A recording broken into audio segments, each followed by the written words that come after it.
Welcome to War India News Hour. Online fantasy games expected to be worth $3.7 billion by 2024. India has traditionally been a cricket-crazy country and other sports had their own limited regional following.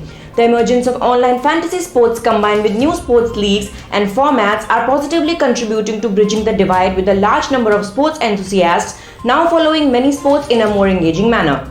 Online fantasy sports are turning out to be the new sunshine industry for India, and the increasing number of startups and investors emerging in this industry is a testimony to this. India is uniquely placed to position and develop fantasy sports as the next emerging industry that will not only grow out of India to the world but can significantly contribute to the growth of sports in India. This contributes to an increased viewership and higher sports fan engagement that naturally contributes to more qualitative investments, upgradation and packaging of these sports, making them more viable and remunerative to the players of that sport. Online fantasy sports has been accepted and well established as a game of skill backed by multiple court rulings. Fantasy sports are dependent on real-life sports and have become one of the primary sources of entertainment for sports enthusiasts across age groups of 24 to 40 years. Fantasy sports, which began over 60 years ago as fun, has today turned into a multi-billion-dollar industry and is growing rapidly. Industry discussions and research findings have clearly established that the majority of the participants usually prefer to play in the free-to-play format. Statistics reveal that 80% of the participants play online fantasy sports for free as entertainment. The 20% of the remaining participants engage in the pay-to-play format, of which a majority 98% have either won or lost less than 10,000 rupees net on an online fantasy platform in their lifetime. The online fantasy sports industry is more skill-intensive and non-addictive in nature and has provided an opportunity for newer sports to become popular, and their popularity is spread today across metropolitan and non-metropolitan cities as well.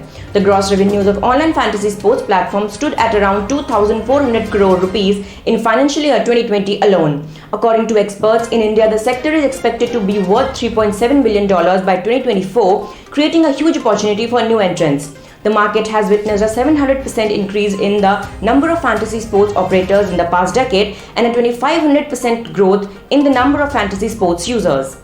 Let's look into today's headlines in VAR India. Companies raised 52,759 crore rupees from IPOs till October, says Finance Minister. A total of rupees 52,759 crore has been raised by 61 companies through initial public offers till October this fiscal, out of which 34 entities were small and medium enterprises. Finance Minister Nirmala Sitharaman said IPOs are being brought by the companies regularly this year, and the amount raised in the current financial year till the month of October 2021 has surpassed the amount raised in the last financial year. She added that among the 61 IPOs, 35 were below rupees 100 crore, while 4 were in the range of rupees 100 crore and less than rupees 500 crore. My Government has become Jan Bhagidari platform. As the nation celebrates 75 years of independence with Azadi Ka Amrit Mahotsav, My Government praised the citizens who actively participated in the challenges, shared their logo ideas and helped the government in formulation of policies and programs. Minister of State Culture Meenakshi Lekhi, along with the Secretary of Ministry of Electronics and Information Technology Ajay Sawhney, President and CEO of NEGD and My Government Abhishek Singh, and Amitesh Kumar Sinha, Joint Secretary of MeetE, facilitated the My Government Challenge winners. My Government was launched by Prime Minister Narendra Modi on July 26, 2014 as Government of India's principal online citizen engagement platform, which collaborates with multiple government bodies to engage with citizens for policy formulation and seeks the opinion of people on issues of public interest and welfare.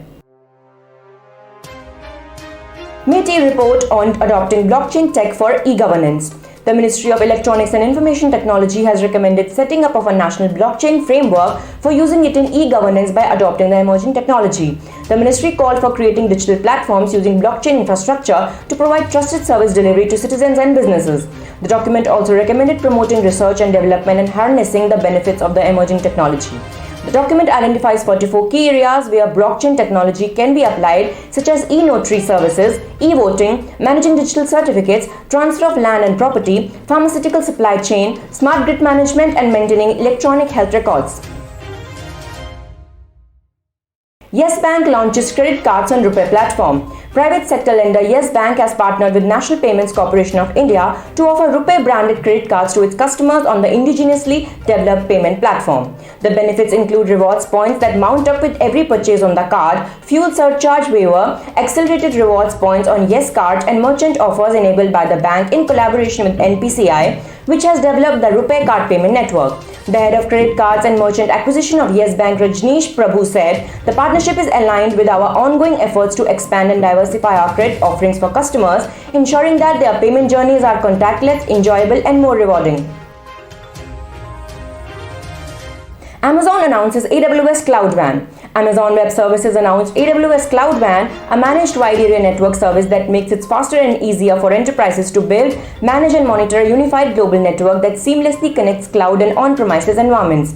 With AWS Cloud WAN, enterprises can get a complete view of their global network and use simple network policies to centrally configure and automate network management and security tasks.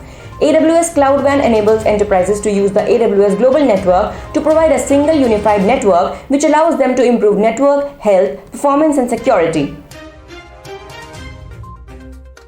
That's all for now. Please like, share, comment, and subscribe to VAR India News Magazine. You can download the VAR India app from Google Play Store and Apple App Store for the latest news and updates. Stay tuned. Thank you.